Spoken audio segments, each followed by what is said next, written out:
Is it injuries or is it ineffectiveness? What if the answer is something much bigger than that?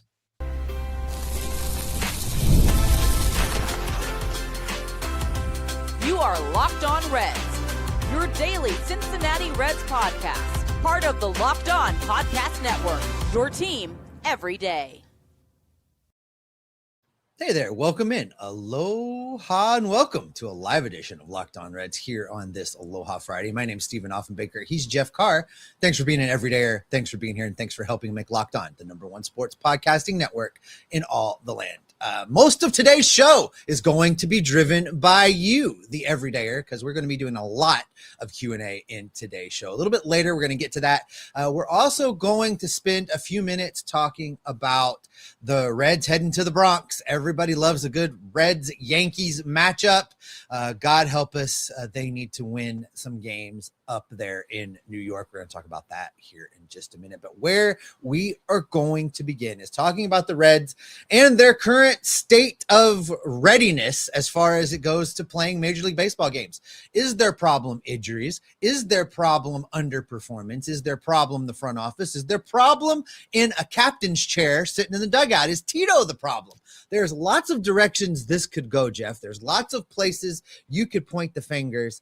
There is, to take your favorite line, really a disturbance in the force right now, because there is speculation amongst the local broadcasters that there could be dissension between Nick Krall and Tito Francona. We saw that from our good friend Lance McAllister yesterday on the socials. So I think everybody is desperate to come up with some kind of answer as to what it is that's wrong with this team and how April could have been so good, only to run into a May that was so very bad.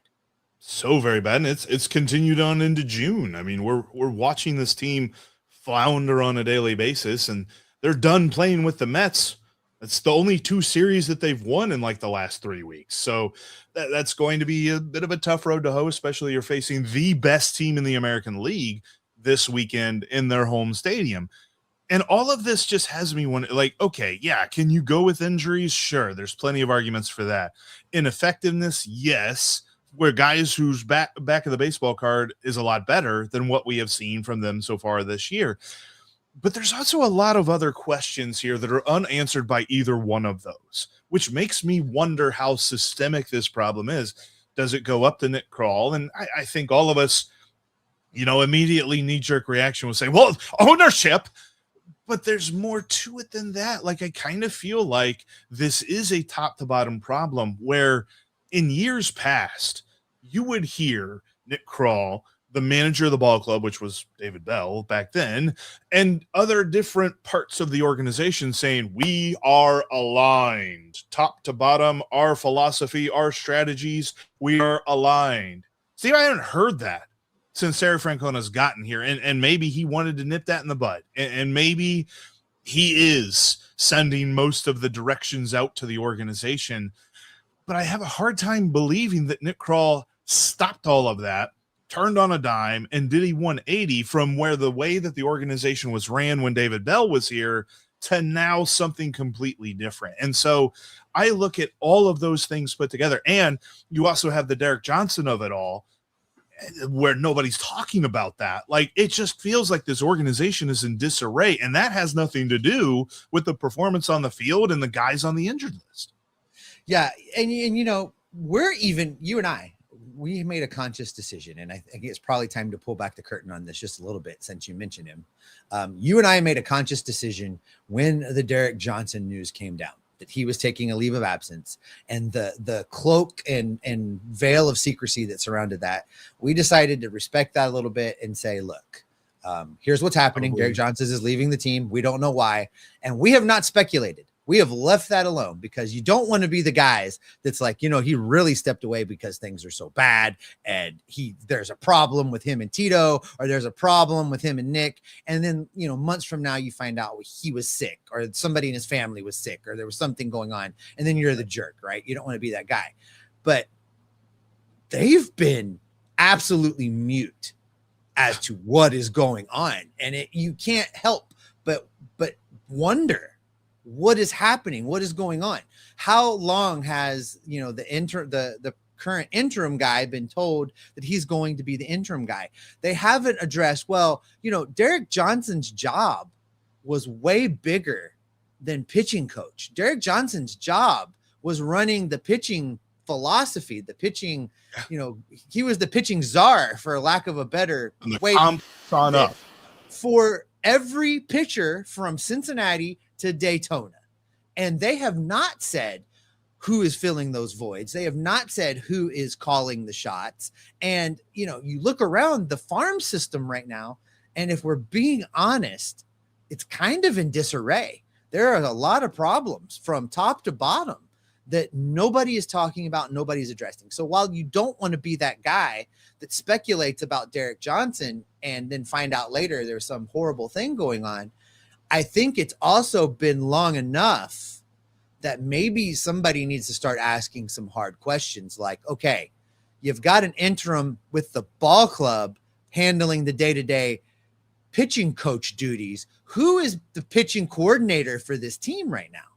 And there was like a little, like a colloquial thing that that the interim guy was talking about in a recent article where, he was talking, I think he was talking to Brady Singer, where he was just like, do you want me to jog out to the mound on a mound visit, or do you want me to walk out to the mound on a mound visit? And it's just like, oh, that's fun and cute and all that other stuff. But also think about your daily job. Like, when somebody is taking over, they want to know what makes everybody comfortable.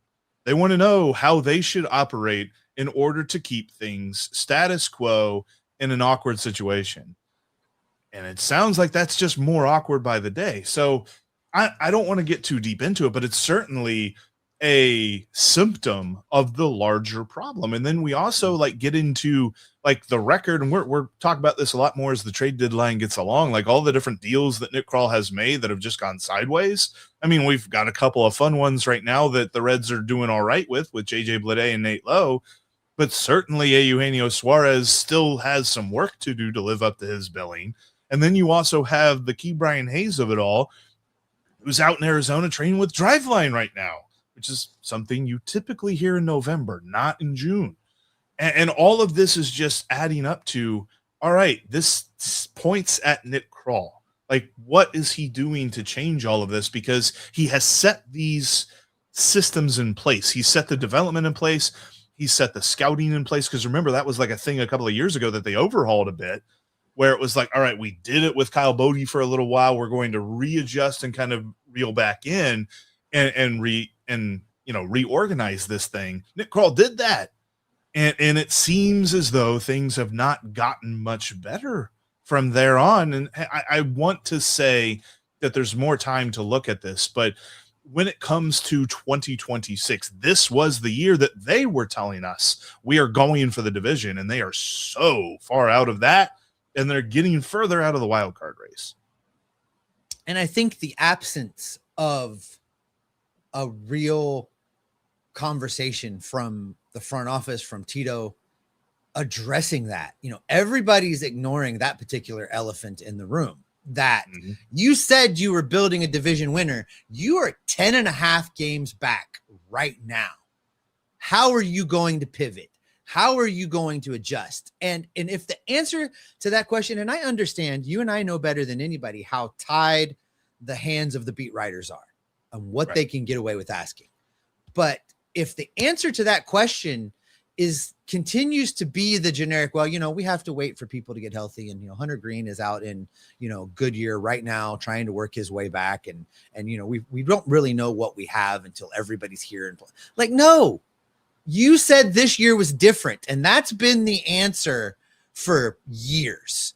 So how are you not going to live the definition of insanity as the president of baseball operations for this team? How are you going to operate differently to fix a drastic problem that is occurring right in front of your eyes? The train wreck is happening out there in center field right now. Look at him. Yep. He's bumbling and stumbling his way to not catching the damn baseball. What are you going to do about it? But nobody can do that because they'll take away their access. So I get why he's not getting questioned like that. But the era of accepting this crap that he throws down when you ask him a hard question needs to end, because he said with his own mouth it was going to be different this year. It's not different this year. Feels like a lot of other seasons, Groundhog Day, quite frankly, as you watch this team. But the Reds are beginning a series with the New York Yankees this weekend, and there's a lot that they've got to do just to survive out in the Bronx. Baseball players are known for their routines, whether it's a lucky jersey, a pregame ritual, or sticking to the same preparation every day. Consistency matters. And when it comes to hair thinning, there can be a lot of products out there that make promises, but not always a lot of confidence behind them. That's why more people are looking for solutions backed by real science and trusted experts like Nutrafol. Nutrafol is the #1 dermatologist recommended hair growth supplement brand and the official hair growth partner of Major League Baseball. What really makes Nutrafol stand out is that it's not this one-size-fits-all approach. It's designed to fit into your routine while addressing the root causes of thinning with personalized solutions. Find out why Nutrafol is the only hair growth supplement brand trusted by Major League Baseball. For a limited time, Nutrafol is offering our listeners $10 off your first month's subscription and free shipping when you visit Nutrafol.com and enter the promo code LOCKEDONMLB. The next time you want to get down to the ballpark, Gametime is the best app to do it. I use Gametime to get my tickets all of the time, whether I'm going down to Great American Ballpark to watch the Reds or I'm trying to check off another stadium from my bucket list. Gametime is the best way to do it. In fact, I'm getting ready to take a trip up to Milwaukee, and I got some great tickets in a great spot because of the Gametime deals that you can get. They show you everything up front so that there's no surprise fees whenever you're going to hit the checkout button and all that great stuff. Plus, they show you your view from your seat. So no matter if you are familiar with the stadium or not, they're going to show you exactly what your seat looks like. Check out Gametime today. Download the app, create an account, and use the promo code LOCKEDON to get $20 off your first purchase. Terms apply. Again, download the app, create an account, and use the promo code LOCKEDON to get $20 off your first purchase over at Gametime. Download the Gametime app today.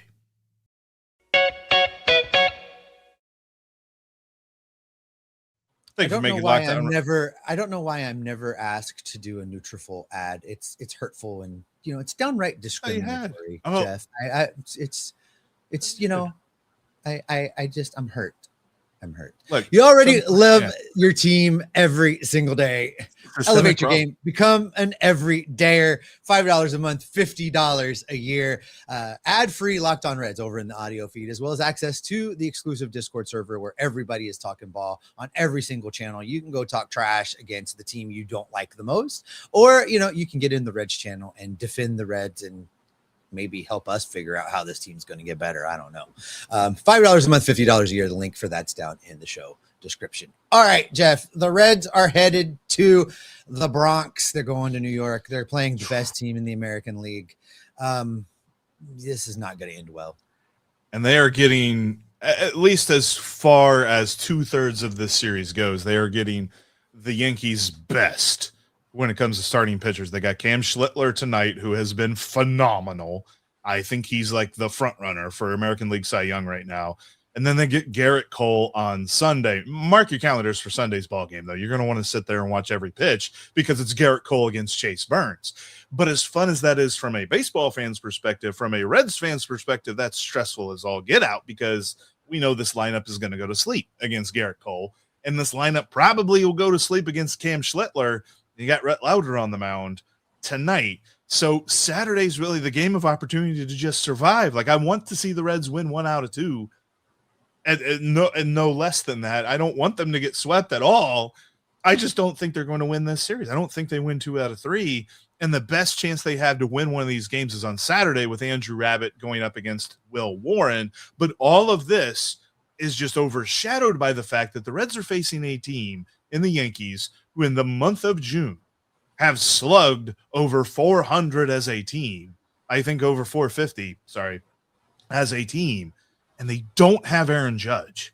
like we are going to get flashbacks from days of yore because Paul Goldschmidt looks like he did when he was wearing a Cardinals uniform. He is absolutely on fire.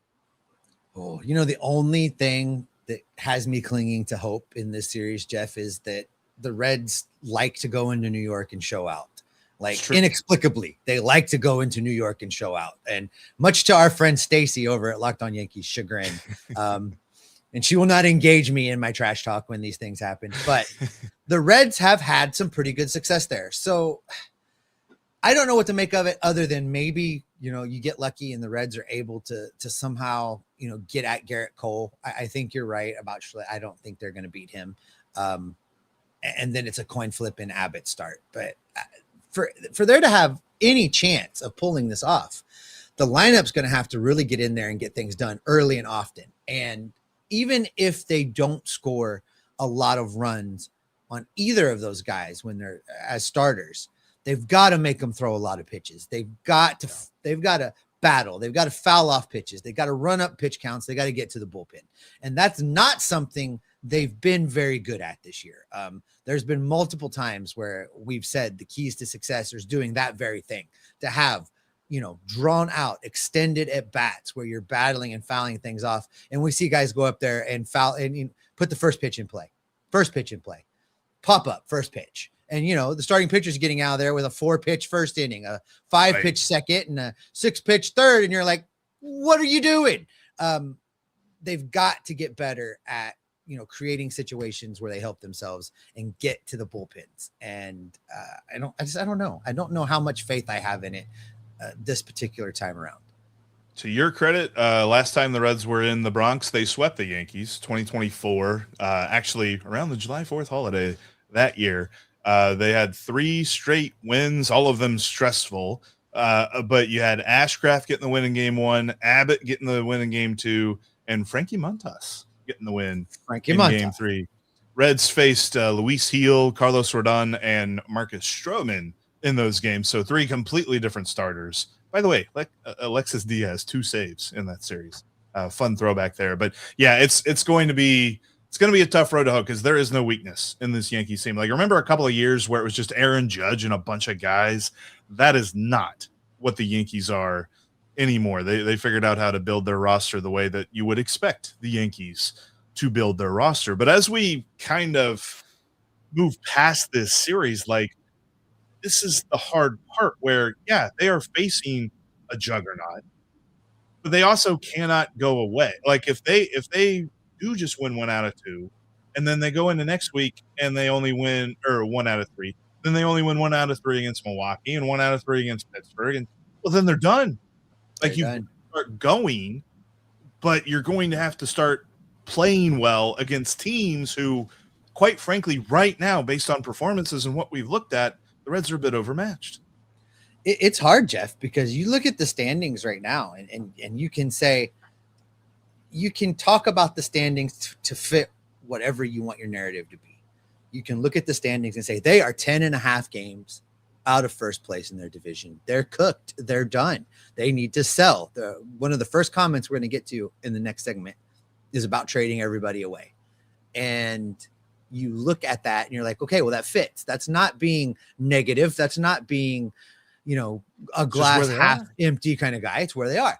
But then you can also look at that same standings page and go, they're only 3 games out of that final wild card spot. If this lineup would just do what it was built to do, and the pitching can get halfway back to where it was in April, this is a playoff team. And that's also a true argument. Those are all true statements.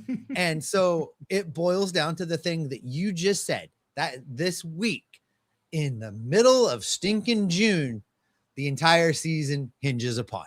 They cannot only win 2 games this week and expect to remain relevant and expect to remain in the conversation.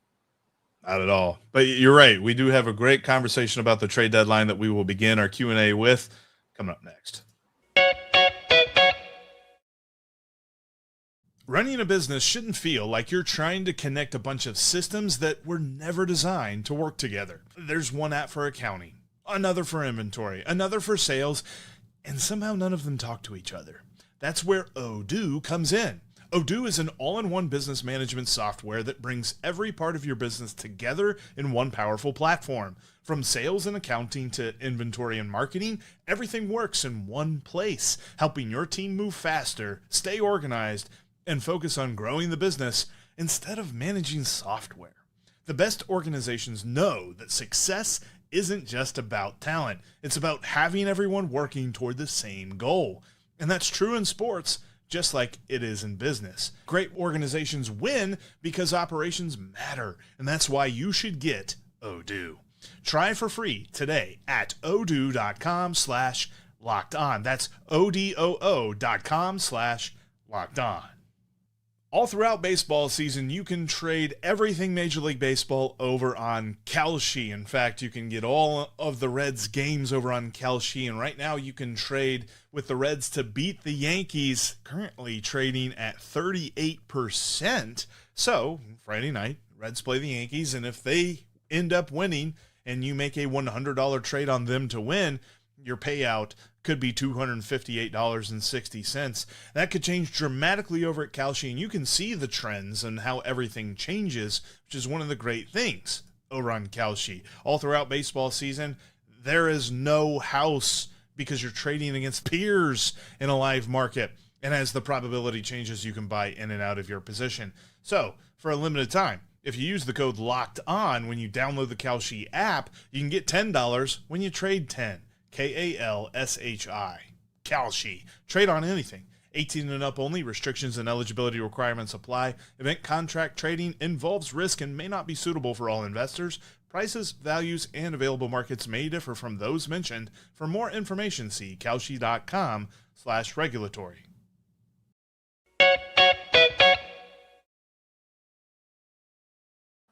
I invite you to keep the conversation going with us after the show is over. You can follow us on social media. You can follow me at Jeff Carr with 3 Fs over on X or on TikTok. You can follow Steve at S. Offenbaker with 2 Fs over on X. And you can follow the show at Locked On Reds everywhere you get your social media. All right, Steve, like you mentioned, this first comment that we want to start with really deals with the trade deadline. And we're starting to ramp up like what we're talking about with the trade deadline. We haven't quite dove into it just yet, but I find this question from Tyler Christ it's a very good question. Do you guys think that the Reds have the courage to trade Lodolo, Blade, Singer, Pagan, Benson, Suarez, and even Hunter Green at the deadline or in the offseason if applicable? I would say some of those yes, and some of those no. I don't think they're trading Hunter Green at all. No. Probably not JJ Blade, although I see the value in it. I don't know what you're getting for Emilio Pagan, Will Benson, or Eugenio Suarez will bring you something, but I don't know that it's going to be something to reassess for next year. So it all comes down to what you get in return. There's only 2 guys on that list that have any real value at all. One is JJ Blade for what are you doing for me right now? And Hunter Green has some value because of what he can do when he is healthy and knowing that he's not always going to be healthy. Right. The rest of those guys, you're not getting a bucket of balls for, really, the way they're playing right now. Even Suarez, if a team just looking to add a bat, he's a hard sell. He's got to get going to get something in return. So is it a courage thing? Maybe. But none of those guys have any real value. They're all on the wrong side of a peak that is not going to bring you very much in return. Is it clean house time? Jonathan says that there's no need to clear house, just retool. I agree with that to some extent. But like I was saying earlier, they cannot continue to do things the same way they've been doing them for the last 3 or 4 years and expect some kind of a different result. It's just not going to happen. And it's time to call Nick Krall on it. And, I don't know. I don't think it's a courage thing. I think Nick Krall is comfortable. I think that he works for an ownership group that doesn't give 2 hoots about winning. They don't care. Only thing they care about is what the bank account looks like. And in this current era of Major League Baseball, winning does not equate to making money because of all of the TV deals across all of the streamers and all of the networks. These owners are getting paid, and they're getting paid before they ever throw a pitch at the ballpark. And that's the problem with baseball. that really is driving a lot of what's wrong with the game right now. I think too, the other part about this, I've been saying for a couple of off seasons now that Nick Krall needs to get bold and creative with the moves that he makes. And he hasn't done that because the Reds are not going to compete on the open market with free agents. We understand that. There's unless you're talking about a hitter that is trying to turn their career around, the Reds are not going to outbid anybody. We saw that with Philadelphia and Kyle Schwarber, and the Reds are not going to get the top tier pitchers off the market because they don't want to come here and pitch. So you've got to get creative with trades. And I don't see Nick Krall doing that. Like every time he has made a trade to add somebody to this roster, it's not gone very well. Like we're going to face a former friend in the Yankees bullpen this weekend in Fernando Cruz. And the fact that he gave up a grand slam to the White Sox on Thursday, notwithstanding, he's been pitching pretty well. And quite frankly, I think they lost that trade where they got Jose Trevino for Fernando Cruz. And I wonder about like other deals. Obviously, the Key Brian Hayes one is fresh in everybody's mind. So how do they get creative with a guy that I'm not sure has that ability? I don't know, man. Like maybe Brad Metter's got something up his sleeve and he can get in here and show us something, because right now I don't believe in what Nick Krall has to show. Yeah, I agree with you. This from C-Miz. Can you remember when Reds ownership and front office actually cared about winning? I do remember. It was right around 1990 when they won a World Series. And even then ownership wanted them to win in Cincinnati, not in Oakland. Sad but true. Marge Schott wanted this team to win and did things to help this team win. And she had a lot of demons. Among other things. And she had a lot of demons, and there are a lot of things you can say about Marge Schott that are negative, but that's not one of them. She wanted this team to win. And since then, it's been about money and it's been about profit. And that's just a sad state of things. It's really sad. This from Brian. It's really sad to see the window with Ellie closing and closing quick. I wonder if Krall even has the ability to put together a team that can have a meaningful postseason before he's gone. Time's running out. You're absolutely right. Not only has the window been open, but it's turning chilly and someone's over there trying to pull it shut. So if the Reds are going to do something, they need to do it pretty quick. And it's really hard to put any kind of other polish on that other than, that window is getting closed. And that's not to say that Nick Krall doesn't have the ability to surprise us. I thought that the Eugenio Suarez deal was a little bit surprising because I thought after they tried real hard to get Kyle Schwarber, then they were just going to pack it up and say that's an off season. We tried real hard to get Kyle Schwarber and it didn't work out, but we got JJ Bleday and we're good to go. I still say that there's that ability to be surprised, but I am not expecting it. As optimistic as I want to be about how this team can move forward, I just wonder a little bit about the man in charge because I don't know. I think I have been firmly convinced enough that there's more negative than positive. And I think I would be pulling the wool over my own eyes to constantly sit here and say, yes, I believe Nick Krall can get this done. Because I don't think Nick Krall can get this done. Instead of shutting Chase Burns down to limit his innings, what do y'all think about putting him in the bullpen? Perhaps a closer role. Can't make the move until Hunter Green is healthy, but to me, some Burns is better than none. I think Chase Burns has moved past the point of being screwed around with. He is the ace of this staff. And even when Hunter Green is back, he's my number 2 starter. Chase Burns is my number 1 starter with a healthy Hunter Green right now. I agree. And I think that the way that the Reds have to do this, and I really hope they do this, but the way that the Reds have to do this is they have to play load management. They have to put them on the IL to miss a couple of games. They have to skip a start here or there because we talked about this. Like there's a way that they can do this and even still have innings for the postseason if we get there. And if not, then you've not overused him in a season that was lost to begin with. So I think that they have to keep him stretched out as a starter, but also not throw him every 5th day. And I've got to believe, like, amongst all of the systemic questions that we have with this organization, I have got to believe that somebody in that room has said that. And I will be stunned in a way that I have not been stunned if they don't. Yeah. And again, it brings me back to the turmoil that is the current pitching management situation. Like who is the one going to Tito, and who is the one going to Nick Krall, and who is the one going and advocating for finding creative ways to keep the starters available for this wild card that you still think that they can win? Who is having those conversations? We don't know, because the Reds aren't saying anything.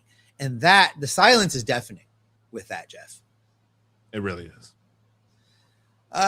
Yeah. John Park says we need a clutch hit teacher. There is one. I don't know. Maybe our friends over at Indeed have a clutch hit teacher. Got to put that requirement in there. Yeah. It is. I don't know what we'll do with this. I want to know hopium.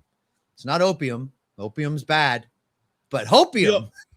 Right. We could use some hopium around here. It's about all we got anymore. Like, look, and I hate that I feel this way about this team, because for years I've been overly optimistic in scenarios in which it looked bleak with this team. But it just kind of feels like this is the year that sort of whittled that away from me a little bit, where I thought this was going to go one way. And based on all the things that the organization did in the offseason, I got the sense they felt that too. And because it hasn't, I'm not really sure how you move forward, because the Reds are not built to be good in a couple of years. They're built to be good now, or at least that was their stated goal. And the fact that that is not the case, like, I hope that they can retool for next year, but that's going to take some creative maneuvering that I just don't expect from this front office. And so that's where the hopium comes in, where I just got to hope. And when you ask what the evidence is, hope. Skyline Chili. I don't know. We did way too early predictions in the offseason, where I said that the MVP of this team was going to be Hope. And then they went and got Gino and they did some things, and we were like, okay, well, maybe it's not that bleak. My pick of Hope might still be the team MVP. The fact that Ellie has been on the injured list now for 2 weeks, or more than 2 weeks, and no one has taken over the best position player, wins above replace, like the number one war for position players on this team, it's telling. Yeah. As bad as the bullpen's been, you've got TJ Antone has made an appearance in the top 12 of WAR. He is the 12th best guy in WAR on this team right now. And that should probably tell you everything you need to know about how these hitters are performing. This from Debbie Brown. Debbie, how are you doing? Debbie says, I think they should do like the Cardinals and clean house and start over. They are doing well now, they being the Cardinals. Here's the thing. The Cardinals have somebody they trust rebuilding that thing. So that all circles back to what we're talking about. Like, yeah, okay.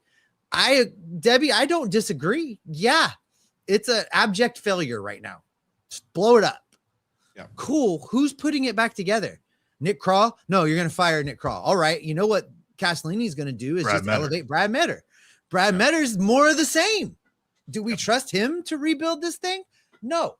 Do you elevate Terry Francona out of the dugout and say, hey, you want your swan song to be his baseball executive to rebuild? I don't think that's who Terry is. No.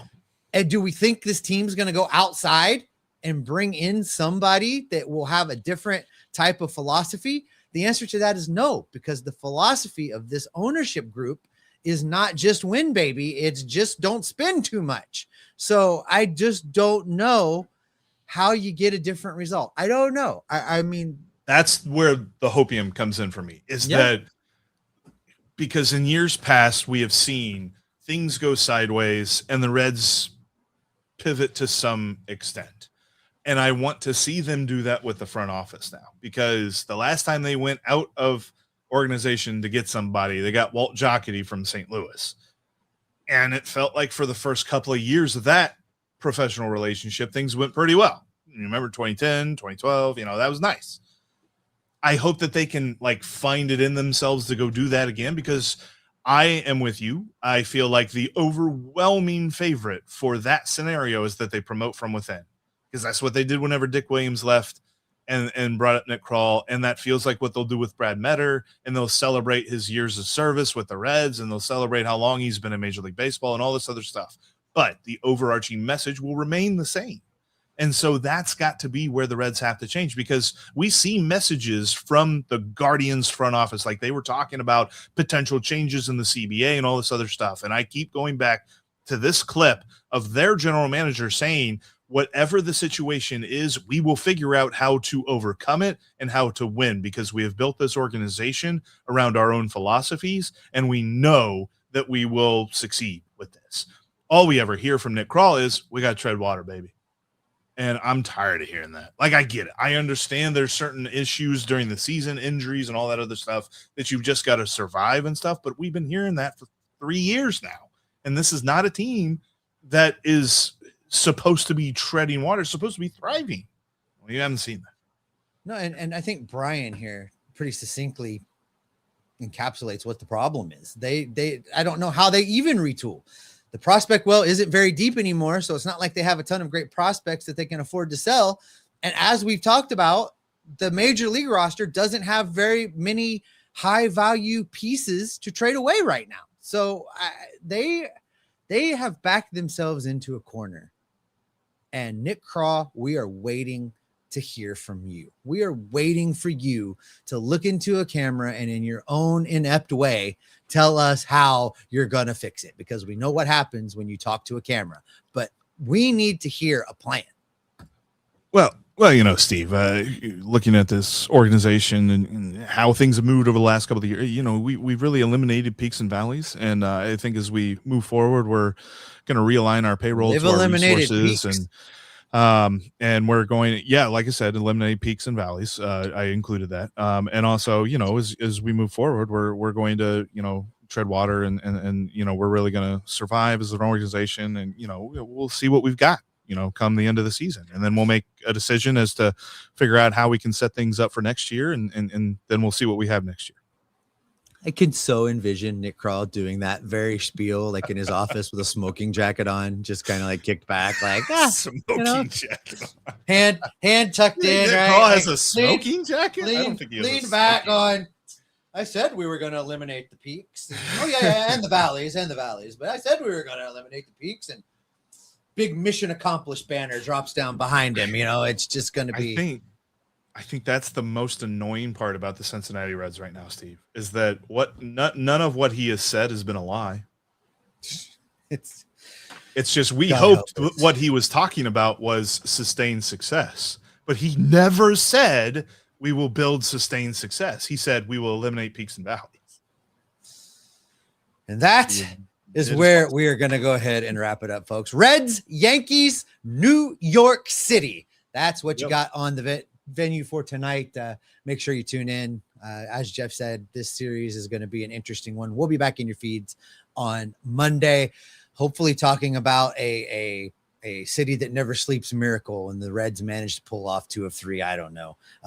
Appointment television, third game of this series. Garrett Cole, Chase Burns. Tune in. At least that'll be fun to watch. We'll be back in your feeds on Monday, breaking it all down for you. Tim Daniel will be with you after each and every game live with the Reds Postcast. Make sure you have clicked subscribe. Make sure you've clicked the notification bell. You don't want to miss any of that. For the audio folks, we're going to send you, or ask you at least, to head over to Locked On MLB. Jeff's all over that feed this week, filling in on game night, filling in on Back to the Bullpen. Did you do one of Sully's shows? Or are you discriminating against Sully also, like me with the Nutrafol ads? I don't know. Anyway, check out Locked On MLB. 3 great shows over there for you to check out. And then for the video folks, go check out Locked On's first ever 24/7 national YouTube channel, where all of the hosts of the entire network are talking ball 24 hours a day, 7 days a week. We will see you on Monday, where we will gather up all the news, the notes, the rumors, the reports, and the information to keep you locked on Reds every single day. Father's Day gift of Burns and Cole. That's going to be fun.